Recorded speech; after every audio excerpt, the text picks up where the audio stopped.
Hard to believe that fall is here already. So, how are things looking on the economic front for Lethbridge in southern Alberta? Well, joining me to dive into this is Trevor Lewington, CEO of Economic Development Lethbridge. Trevor, welcome back to Bridge City News. Great to have you with us again today. Thanks for having me once again. Appreciate it. Of course. So, Trevor, what is the overall economic trend right now for southern Alberta? How are we looking? Yeah, we've seen some very positive gains in employment over this year, so I think that's a positive sign. We've seen, some indications, especially this week, inflation easing down to the sort of target of 2%. So that's good news. Hopefully, that prompts the Bank of Canada to continue lowering interest rates, which could be a good boost to the economy. And it's September, so that means, of course, students are back in both at the university and the Polytechnic, and it's great to see stores and restaurants full of students as they return to town and bring sort of that energy and vibrancy back to our local economy. And frankly, the ag sector as well. In the very beginning of the year when we talked last, I think there was some concerns, of course, about the impact of potential drought and the impact it might have on the harvest. And so far, so good. Things seem to be holding steady in the agri-food sector as well. So overall, things are sounding pretty good out there. Yeah, it looks very positive, that's for sure. So, where are our unemployment levels at this point? Yeah, unemployment in Lethbridge as of last month was a low of 4.9% actually, and that's the lowest rate of all the large urban areas all across the prairie provinces. If you think about Calgary, for example, it's 7.5%, and Edmonton higher still at 8.6. Our 4.9 definitely stands out, so that's good news. If you're looking for a job, it is a very tight labor market. It's definitely a job seekers market. We saw gains, for example, last month in culture and recreation. We gained about 700 jobs there. There were gains in wholesale and retail trade as well. And over the last year, we've actually seen the labor force in Lethbridge grow by almost 14,000 jobs. So there's very significant job growth over the last 12 months, which is very encouraging. That is super encouraging. Okay, so what about small businesses? Are we seeing a decrease or an increase in business startups? Yeah, great question. I mean, the number of active businesses in Alberta, so the province as a whole, over the first 5 months or so of the year, was actually up 1.3%. And that doesn't sound like a lot, but that's actually the highest increase across all the Canadian provinces. So 1.3 boost in the total number of active jobs is actually a good number. And we don't have any specific data to Lethbridge for this year just yet. But when we look at all of 2023, local business counts in Lethbridge were up almost 3%, so double that provincial number. So if that trend continued into this year, we're in very good shape in the small business space as well. Yeah, okay, so how are these businesses faring now with the challenge of finding workers to fill job vacancies? Are there any particular sectors that are seeing more labor shortages than others? Yeah, and therein lies the challenge, right? So good news is we have a very strong employment situation. Bad news is employers are still struggling finding that talent. Now, it has improved. So if we would have talked a couple of years ago, just coming out of the COVID pandemic, in our region there were about 6,500 job vacancies, and now that number is closer to 4,000. That's still a lot of vacancies, but certainly an improvement for employers. It's been a little bit easier to find the talent they need. I did, for example, look, we've got a master job board that compiles all of the different job postings from the whole region. And just this morning, there were almost 1,400 positions posted. So there are definitely opportunities out there. And where we're seeing so the demand is all the same story as it's been before. Class one drivers continues to be an urgent need. Skilled trades, always a concern. And in particular, of late, we've seen an increased need both in food service, so restaurants and hospitality, as well as retail. So there's opportunities both in the end, those sort of traditional entry level positions, as well as skilled trades and equipment operators. Okay, well, everything is sounding somewhat optimistic so far. So, what are you hearing from business owners? Are they apprehensive going into the fall Christmas season, or are they feeling optimistic?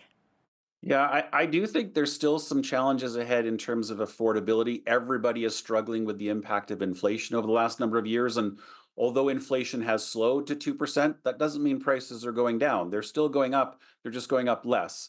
So, I do think that will potentially influence consumer spending this fall as we roll into the Christmas season. People are still very conscious that life is more expensive across so many things. The other challenge we have coming into Christmas this year is the Canadian dollar continues to underperform, which means all those imports are more expensive than they might have been last year. And so that's a challenge. It'll hopefully prompt people to spend more at local shops, buying local goods and boosting the local economy.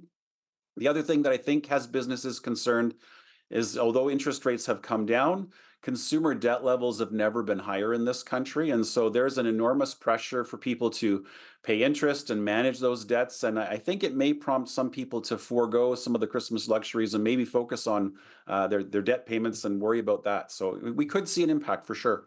Yeah, yeah, and it's funny because you mentioned it's back to school time, and of course that always boosts the economy a little bit. So we probably saw a lot of people buying back to school clothes and supplies like we usually see. Did you notice any kind of a difference this year? We're talking about Christmas, sort of comparing the two in terms of the inflation rate and just how people are struggling right now with debt. Did you notice any difference going into that back to school season? Yeah, I haven't heard any stories locally. It's a little too early to tell from a statistics perspective. Hmm. There's always a lag on when we can get the data to see what September really looked like. Right. I know a number of school divisions this year implemented programs where parents no longer had to buy their own supplies. The school provided a set list. So I think, Yeah. even the education space, typically some of that shopping is people are thinking differently about how to maybe approach it in another way that perhaps saves parents some money. So it will be interesting to see when those numbers roll in.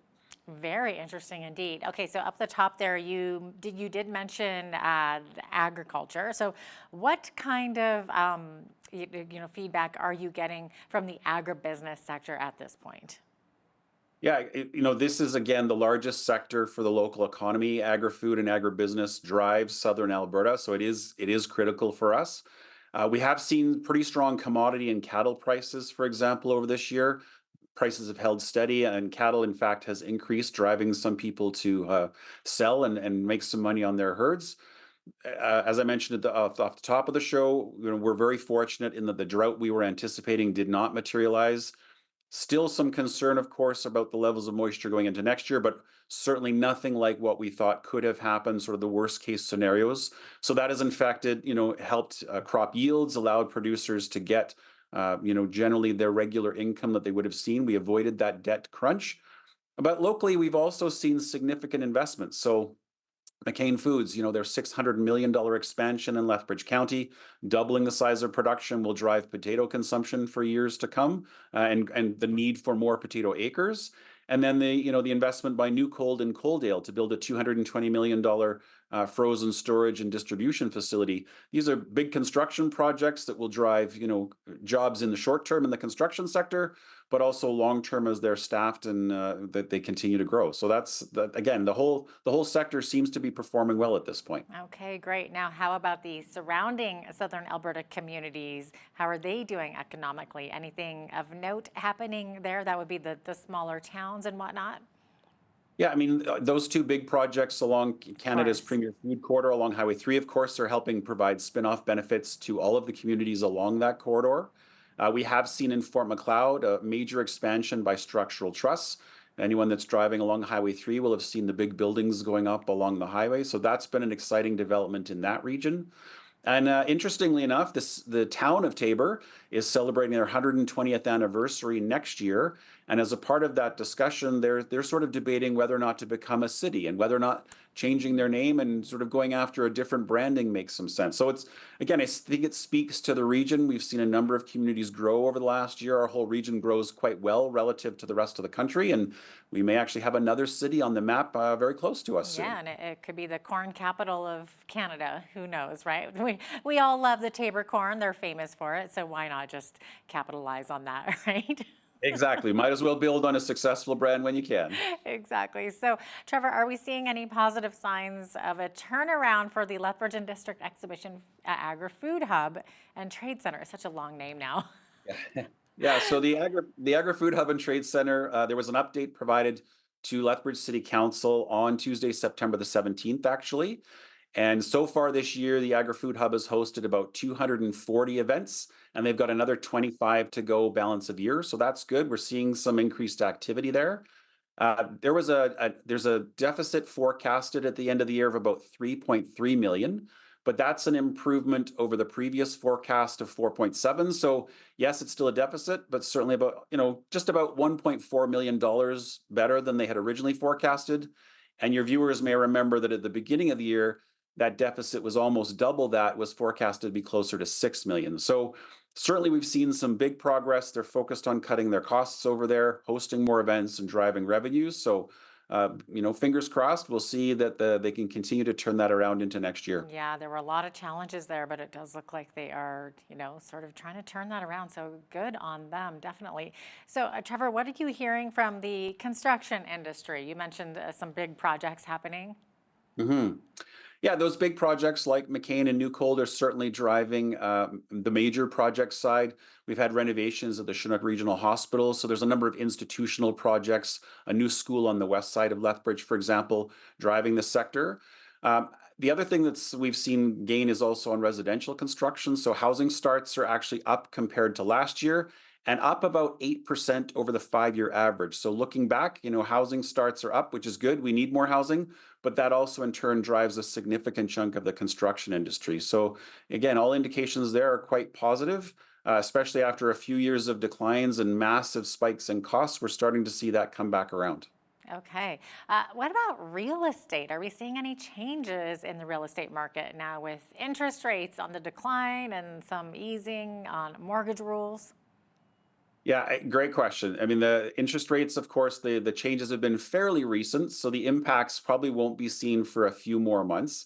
But the expectation, I guess, the good news coming out of that is there's an expectation interest rates will continue to come down, especially if that sort of drop in inflation holds. So in Lethbridge, we've seen housing prices increase about 19% this year compared to last year, big jump. The average price of a home across all categories in Lethbridge was about $391,000. So again, if you're selling, that's good news. The market is up, but that's still very affordable when you think about Calgary at an average price of about 563,000. There's still a big difference there. Absolutely. Yeah. When we look at sales, there's been about 195 transactions year to date in Lethbridge on housing resales, and that's about 10% higher than last year. So even the number of transactions has improved. There's more activity at a higher price point. And in the foreseeable future, although there's more housing starts, it's nowhere near what we need to supply the market. Population is growing way faster than the housing market. So I fully expect to continue to see that upward pressure. And what are your thoughts on where Lethbridge is headed, economically speaking, over the next 6 months, Trevor?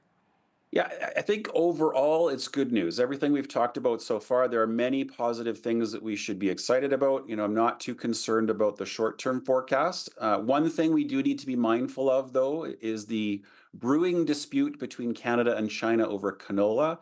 So, the government of Canada recently announced an increase in tariffs on electric vehicles and electric batteries from China, 100% tariff. So China's undertaken a review, in quotation marks, of our exports and our practices with canola. And I think it's important for people to realize that Canada is the largest shipper of canola in the world, and China is the largest importer.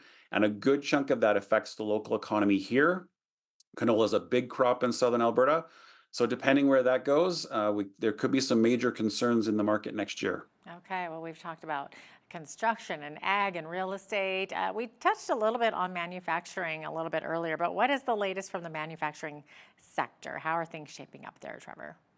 Yeah, we've seen very strong growth in Lethbridge exports as a measure of our manufacturing sector. So last year, 2023, exports grew about 3% to $2.2 billion. And most of that, like I said, is manufactured goods. We've also seen very significant employment gains. So if we look at employment in 2019, sort of pre-pandemic to now, the manufacturing sector in our community has grown by 2,600 jobs. So, close to 3,000 positions added in manufacturing. I think, just going forward, the one potential risk is the US election in November. Regardless of who wins and who's in the Oval Office, both presidential candidates are very protectionist, and we could see some challenges to the exports that we produce and their access to the US market. So that'll be something we'll keep a close eye on going into the fall. Yeah, what is our biggest, what's the biggest item that we are manufacturing and exporting out besides canola, like you mentioned? Finished food products, so actually packaged consumer goods is the number one category for sure.